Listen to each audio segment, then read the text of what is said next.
حدیث پاک میں آتا ہے کہ جو آدمی فجر کے بعد سونے کا عادی ہو اللہ تعالیٰ اس کی یادداشت کو ختم کر دیتے ہیں۔ چنانچہ آپ تجربہ کریں کہ جن عورتوں کو فجر کے بعد سونے کی عادت ہو وہ بلکھڑ ہوتی ہیں، باتیں بھول جاتی ہیں، چیز رکھ کے بھول جاتی ہیں، کام کرنا تھا بھول جاتی ہیں، خاوند کو بات کہنی تھی بھول جاتی ہیں۔ یہ زیادہ بھولنے کی عادت عام طور پر فجر کے بعد سونے کی عادت کی وجہ سے ہے، کیونکہ حدیث پاک میں فرمایا گیا اور بعض روایات میں تو یہ بھی آیا کہ حلال رزق ان کے لیے تنگ کر دیا جاتا ہے، لہذا ان کو ادھر ادھر کا ملا جلا تو بہت کچھ مل جائے گا، حلال رزق کے دروازے بند کر دیے جائیں گے فجر کے بعد سونے والوں کے لیے۔ ہاں کوئی آدمی ایسا کہ جس کی ہے ہی ڈیوٹی رات کی، وہ اگر ساری رات جاگا فجر پڑھ کے سو گیا تو وہ اس بات سے خارج ہے۔ ہاں وہ اللہ والے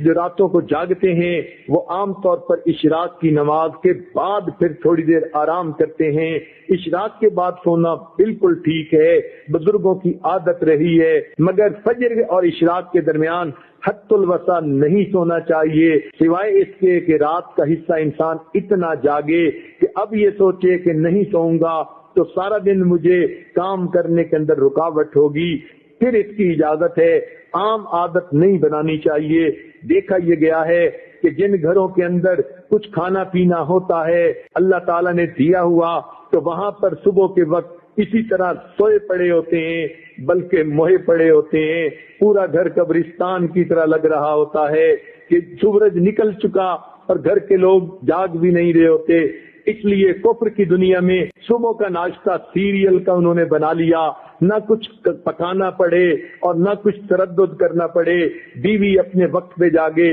خاوند اپنے وقت پہ جاگے، بچے اٹھ کے سکول جاتے ہیں تو وہاں مائیں ان کے لباس پہلے ہی تیار کر کے رکھ دیتی ہیں، ان کو کہتی ہیں بیٹے صبح اٹھنا الارم لگا کر سکول جانا ہے۔ بچے اس لیے کہ سکول اگر نہ جائیں وقت پہ تو ان کو استاد کی طرف سے جھڑکیاں پڑتی ہیں، سکول کے اندر سزا ملتی ہے، وہ اپنے وقت پہ اٹھتے ہیں اور چھوٹے چھوٹے بچے اپنے کپڑے خود بدلتے ہیں۔ سیریل کا ناشتہ، ٹھنڈا دودھ بھی مل گیا، سیریل بھی مل گیا تو بچے یہی کھا کے چلے جاتے ہیں۔ تو کفر کی دنیا نے ناشتہ اس لیے آسان کر لیا تاکہ جاگنے کی تکلیف اٹھانی نہ پڑے۔ اس لیے مسلمانوں کا جو ہے معاشرہ اس میں عشاء کے بعد جلدی سونا اور صبح کے وقت جلدی جاگنا۔ چنانچہ صحابہ کرام کے زمانے میں تہجد کے وقت اگر کوئی مدینہ میں چلتا تھا تو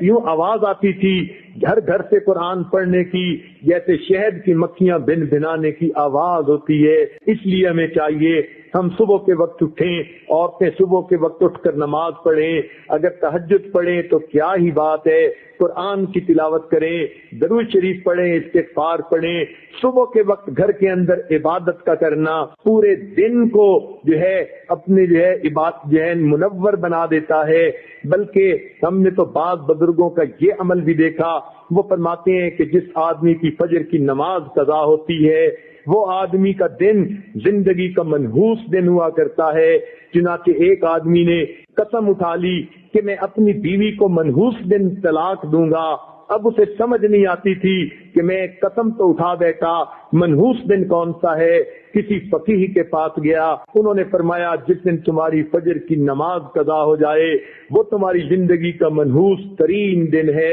تم اس دن یہ کام کر گزرتے ہو۔ آج ایسے بزرگوں کو بھی دیکھا کہ جو وقت کے حاکم تھے مگر انہوں نے دستور بنایا ہوا تھا، وہ سوچتے تھے کہ جو آدمی فجر کی نماز وقت پہ پڑھ لیتا ہے حدیث پاک کے مطابق اللہ کی امان میں آ جاتا ہے، لہذا وہ حد جو ہے وہ جو سزائیں دینی ہوتی تھی تعزیرات کی وہ اس وقت تک نہیں دیتے تھے جب تک کہ یہ یقین نہ کر لیتے کہ آج اس نے فجر کی نماز نہیں پڑھی۔ اگر پڑھ لیتا تھا تو فجر دوست کو سزا دینا مؤخر کر دیتے تھے کہ اگر یہ اللہ کی امان میں آ گیا ہم کیوں اس کو سزا دیں۔ تو مسلمانوں کے نزدیک تو فجر کے وقت جاگنا اتنا اہم ہے، لہذا عورتوں کو یہ بات مشورے کے طور پر پیش کی جاتی ہے زندگی کی ترتیب کو سنت کی ترتیب پر لانے کی کوشش فرمائیں، اور اس کا بہترین طریقہ یہ ہے کہ رات کو سوئیں اور دن کو جاگیں، عشاء کے بعد کام جتنا جلدی سمیٹ سکیں جلدی سونے کی عادت اپنائیں،